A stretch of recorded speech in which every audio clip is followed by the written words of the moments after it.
ব্রাহ্মণবাড়িয়াতে Banalata express নামে একটা cinema প্রদর্শনের জন্য ওই সিনেমার সংশ্লিষ্টরা উঠে পড়ে লেগেছে।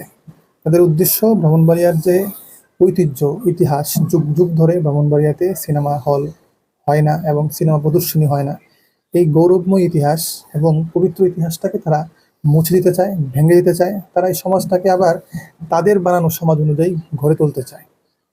আমাদের কিছু সুশীল মানুষ আছে যারা নামে কাজে মুসলিম প্রচারণা করলেও তারা আসলে ইসলামের ধার ধারে না। আমাদের বাংলাদেশে ৯০ ভাগ মুসলমান হলেও একটা বেশি অংশ মুসলমান আমরা বাৎসরিক কিংবা সাপ্তাহিক মুসলমান, অর্থাৎ বাৎসরিক উৎসবগুলো পালন করি আর সপ্তাহে একদিন আসলে জুমার নামাজ পড়ি।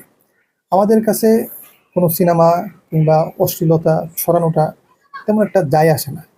কারণ আমার স্ক্রিনে যে পিকচারটা দেখছেন, এখানে লেখা যে সাধ্য থাকলে এইবার ঠেকা, অর্থাৎ আমি জাহান্নামে যাইব, তুই ঠেকানির কে।